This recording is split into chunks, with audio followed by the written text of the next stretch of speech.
The maritime world, a realm of vast oceans and bustling shipping lanes, is a testament to human ingenuity and our desire to explore and trade across continents. Yet, this dynamic environment also presents inherent risks, with the potential for collisions posing a constant threat to life, property, and the marine environment. Enter the international regulations for preventing collisions at sea, better known as the COLREGs.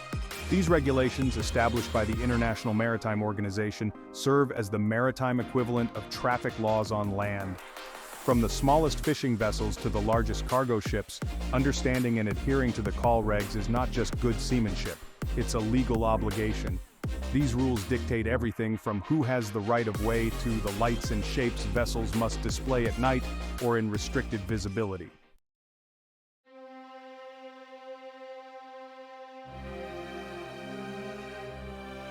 Before the advent of formalized maritime rules, the seas were a much more perilous place. Collisions were frequent, often resulting in significant loss of life and cargo. The lack of standardized rules meant that mariners relied on a patchwork of local customs and traditions, leading to confusion and misinterpretations. The sinking of the RMS Titanic in 1912 highlighted the critical importance of proper lookout and collision avoidance procedures.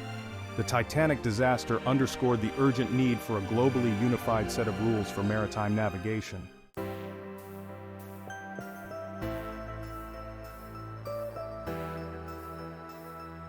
The need for standardized maritime traffic rules led to the development of the first international regulations in 1889. These early rules underwent several revisions to adapt to technological advancements in shipping. In 1972, the International Maritime Organization adopted the COLREGs, which came into force in 1977. The COLREGs represent a comprehensive set of rules designed to govern navigation and prevent collisions at sea. These regulations have been instrumental in reducing the number of collisions and incidents at sea, contributing significantly to safer global maritime trade.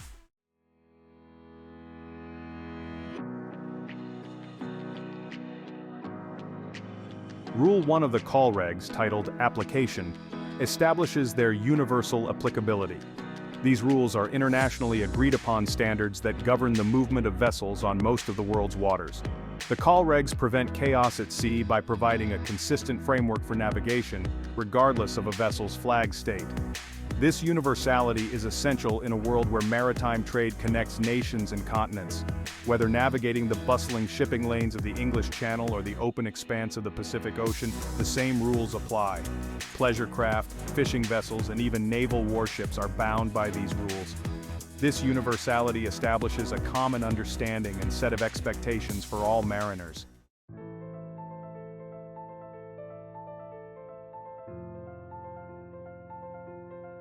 Section 2. Navigating international waters, where COLREGs reign supreme. The primary domain of the COLREGs lies in international waters, often referred to as the high seas. These waters represent a shared resource for maritime transportation, fishing, and scientific research.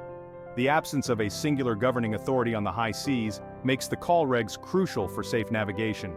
Consider a scenario where vessels from different nations converge in a busy shipping lane. The COLREGs provide a common language, ensuring that all vessels understand their obligations and can maneuver safely. The COLREGs' jurisdiction extends to all waters connected to the high seas, including straits used for international navigation.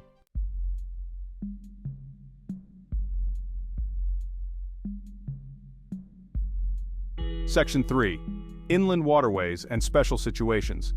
While the COLREGs primarily govern navigation on the high seas, their influence extends to inland waterways within many countries. These inland rules often incorporate principles from the COLREGs, ensuring consistency between international and domestic regulations. However, specific rules may apply in certain areas, such as narrow channels or harbors, where local conditions necessitate additional precautions. Certain vessels, such as warships and fishing vessels within territorial waters, may be exempt from some provisions of the COLREGs. All mariners are expected to operate their vessels responsibly and take all necessary precautions to avoid collisions.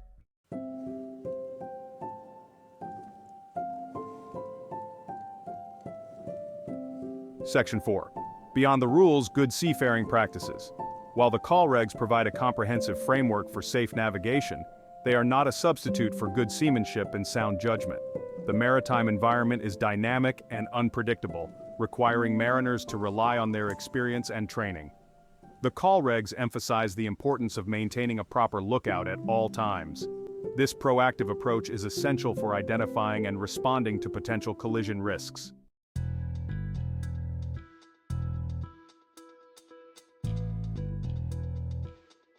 Rule 2 of the COLREGs, titled Responsibility, emphasizes that adherence to these regulations goes beyond rote memorization. It's about understanding the principles of safe seamanship and recognizing that the ultimate responsibility for avoiding collisions rests on every mariner. The COLREGs provide a framework, but they cannot account for every possible scenario.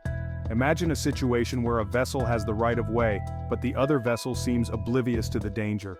Blindly adhering to the rules in such a situation could have disastrous consequences.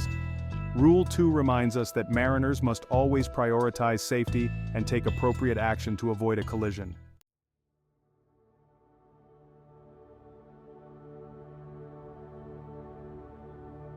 At the heart of Rule 2 lies the recognition that maritime navigation is not solely a technical endeavor, it's inherently human-centric.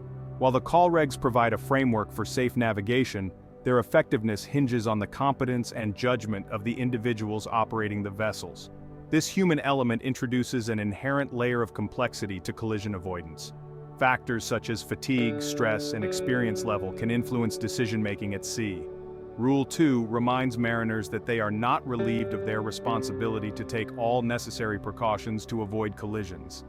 This means constantly assessing the situation and being prepared to take early and decisive action to avert danger.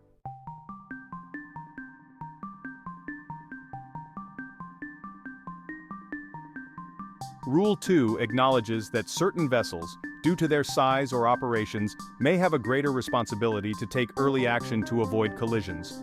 For instance, a large tanker has limited maneuverability compared to a smaller fishing vessel. In a close-quarters situation, the tanker's master has a greater obligation to take proactive steps to avoid a collision. Vessels engaged in special operations, such as dredging or laying cables, may have restricted maneuverability and must signal their status to other vessels. Rule 2 also emphasizes the importance of taking environmental factors into account, such as restricted visibility.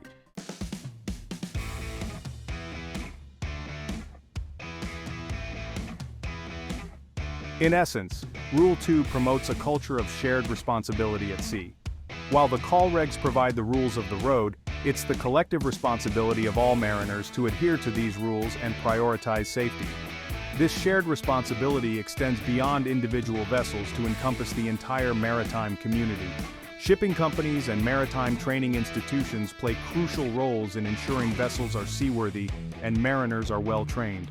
By fostering a culture of shared responsibility, we create a maritime environment where the COLREGs can truly achieve their intended purpose.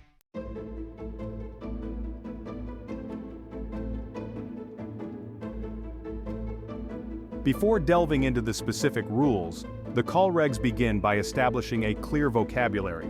Rule 3, titled General Definitions, serves as the maritime glossary, providing precise meanings for key terms. These definitions form the bedrock upon which the entire system of collision avoidance is built. The COLREGs definitions ensure that all mariners operate from the same understanding of fundamental terms. This shared vocabulary is essential for interpreting the rules correctly and making informed decisions. By carefully defining these terms, the COLREGs establish a common language for mariners worldwide.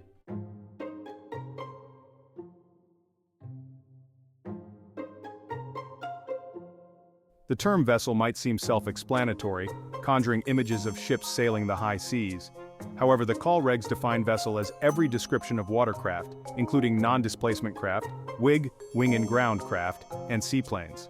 This broad definition encompasses a diverse array of waterborne craft, from traditional sailing yachts to high-speed hydrofoils and hovercrafts. This inclusivity ensures that the COLREG safety standards apply to virtually anything designed to navigate the waterways. The phrase "capable of being used" brings within the scope of the COLREGs even those watercraft not actively engaged in transportation.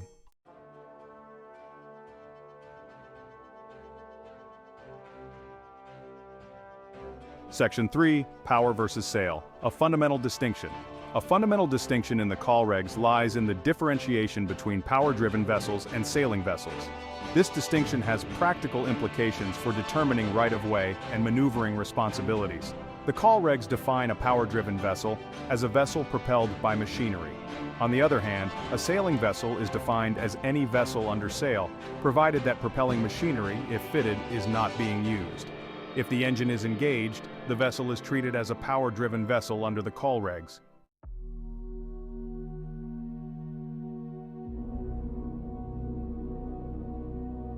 Section 4. Vessel engaged in fishing maneuverability matters. The COLREGs recognize that certain vessels, due to the nature of their operations, may have limited maneuverability, requiring special consideration in collision avoidance situations. One such category is the vessel engaged in fishing. The rules define this as any vessel fishing with nets, lines, trawls, or other fishing apparatus which restrict maneuverability. This definition highlights a crucial point. It's not the act of fishing itself, but rather the fishing gear deployed that determines a vessel's status. A small boat with a single fishing rod cast overboard would not be considered engaged in fishing under the COLREGs, as its maneuverability remains largely unaffected. However, a trawler dragging a large net or a longliner with miles of line in the water would be considered engaged in fishing due to the restricted ability to maneuver quickly. This distinction is crucial because vessels engaged in fishing due to their restricted maneuverability are granted certain privileges under the COLREGs. Other vessels are expected to give them a wider berth and take extra precautions to avoid collisions. However, it's important to note that this privilege does not absolve fishing vessels from their responsibility to operate safely and take all possible steps to avoid collisions.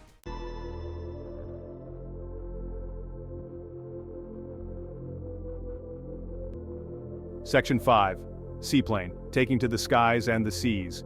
The COLREGs reach extends beyond vessels confined to the surface of the water, encompassing those unique craft that navigate both the skies and the seas, seaplanes. Defined as any aircraft designed to maneuver on the water, seaplanes present unique challenges for collision avoidance, as they transition between two very different operating environments. While in the air, seaplanes are subject to aviation regulations and air traffic control.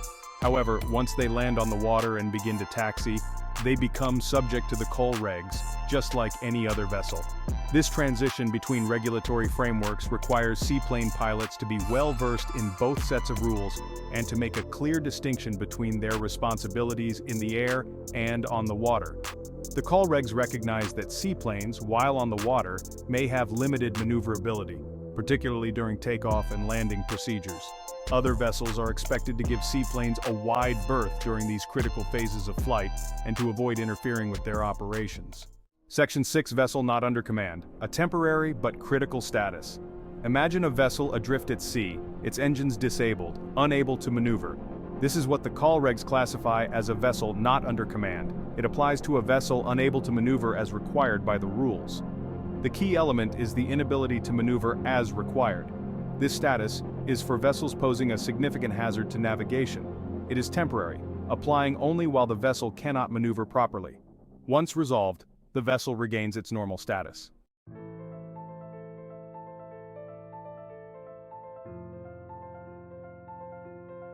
Section 7. Vessel restricted in her ability to maneuver when operations limit movement.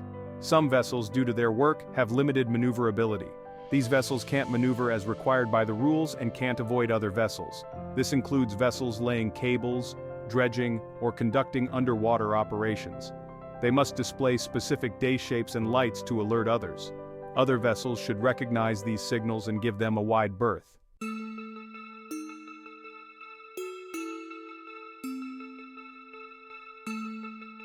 Section 8. Vessel constrained by her draft navigating shallow waters. Navigating a large vessel with a deep draft through shallow waters presents unique challenges. The COLREGs define a vessel constrained by her draft as one severely restricted in her ability to deviate from her course. A deep draft vessel, like a fully laden oil tanker, has limited maneuvering space in narrow channels or harbors. Even a slight deviation could run the vessel aground. These vessels signal their status with a black cylinder day shape. Other vessels must give them a wide berth and avoid crossing ahead.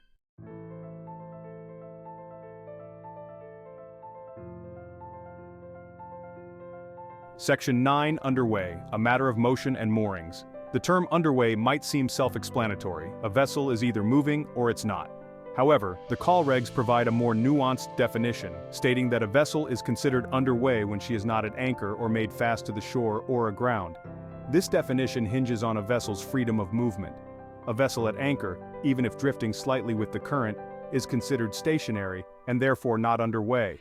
Similarly, a vessel tied up to a dock or pier or one that has run aground is not considered underway as its movement is restricted.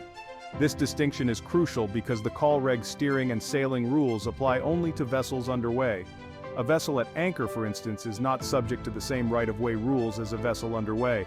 However, this doesn't mean vessels not underway are exempt from all rules. They are still obligated to display appropriate lights and shapes at night or in restricted visibility, and to take all reasonable precautions to avoid collisions.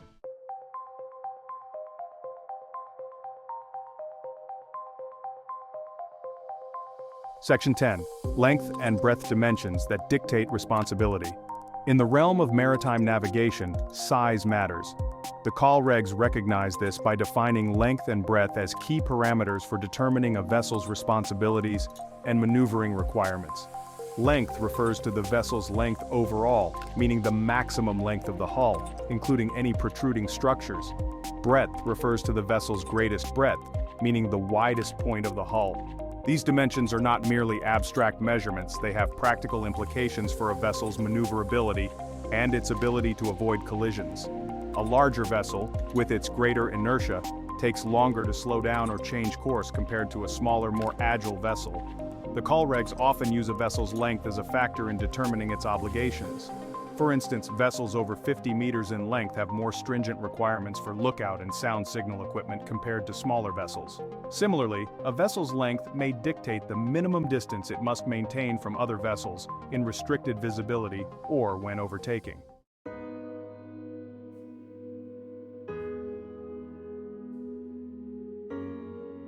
Section 11. In sight of one another, visual confirmation and its limitations. The phrase "in sight of one another" might seem straightforward, but in the context of maritime navigation, it requires a more precise definition. The COLREGs clarify this by stating that vessels are considered in sight of one another only when one can be visually observed from the other. This definition emphasizes the importance of direct visual contact between vessels. It's not enough for vessels to be within radar range of each other, or to be able to communicate via radio. For the COLREGs rules on collision avoidance to apply, there must be a direct line of sight between the vessels, and each vessel must be able to see the other with the naked eye. This requirement for visual confirmation has limitations, particularly in conditions of restricted visibility such as fog or heavy rain. In such cases, vessels may be close to each other, even within dangerous proximity, without being in sight of one another. The COLREGs address this by having separate rules for navigating in restricted visibility, relying on sound signals and radar to compensate for the lack of visual contact.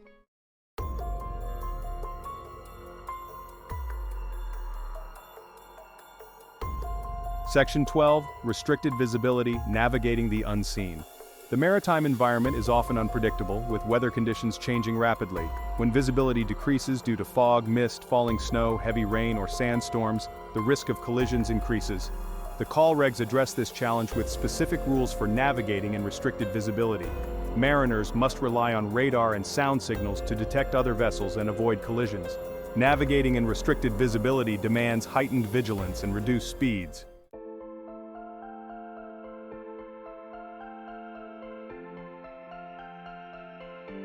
Section 13. The interplay of definitions, a holistic understanding. The definitions in Rule 3 of the COLREGs are not isolated concepts, they are interconnected pieces of a larger puzzle, working together to provide a comprehensive framework for safe navigation.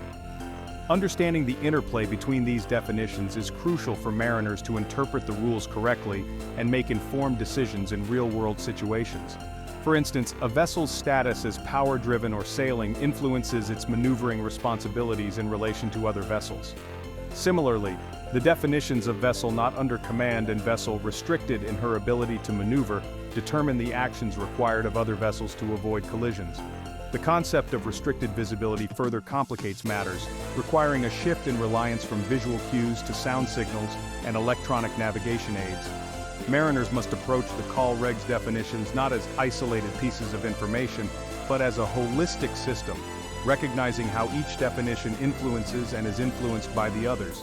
This integrated understanding is essential for applying the rules effectively and ensuring safe navigation in the dynamic and often unpredictable maritime environment.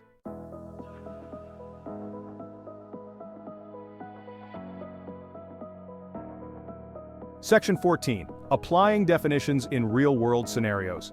The true test of understanding the COLREGs definitions lies in their application to real-world scenarios. Consider a situation where a large cargo ship, constrained by its draft in a narrow channel, encounters a fishing vessel engaged in trawling operations.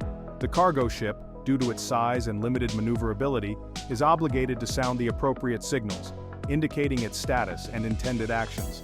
The fishing vessel, while technically having the right of way, must also take all reasonable steps to avoid a collision, recognizing the cargo ship's limitations. In another scenario, imagine a sailboat encountering a powerboat approaching from its starboard side. The powerboat, being the give-way vessel in this situation, is obligated to take early and substantial action to keep clear of the sailboat, the stand-on vessel. However, the sailboat skipper must also be prepared to take action if it becomes apparent that the powerboat is not taking appropriate measures to avoid a collision. These scenarios highlight the importance of not only understanding the definitions themselves, but also how they translate into action in real-world situations. Mariners must be able to quickly assess the situation, identify the relevant definitions, and apply the appropriate rules of the road to make informed decisions that prioritize safety and prevent collisions.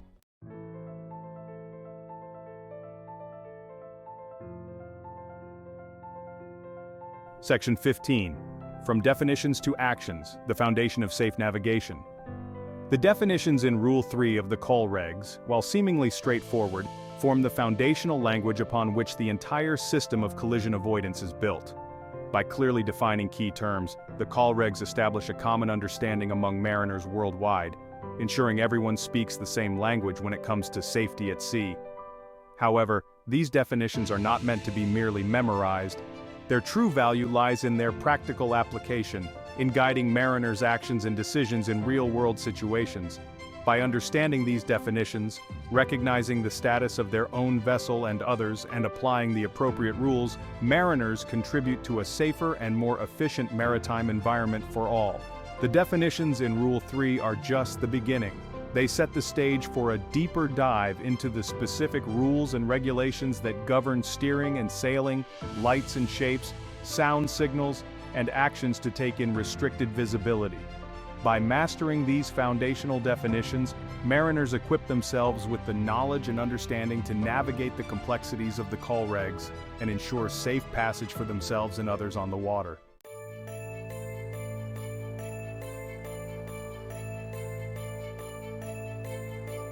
The COLREGs, a universal language for maritime safety. The COLREGs provide a unified system for safe navigation, essential for the diverse and dynamic maritime world. Imagine a world without traffic lights. Chaos would ensue. The COLREGs prevent such chaos at sea, establishing common rules that transcend boundaries. Whether in the English Channel or the Pacific Ocean, the same principles apply, fostering order and predictability.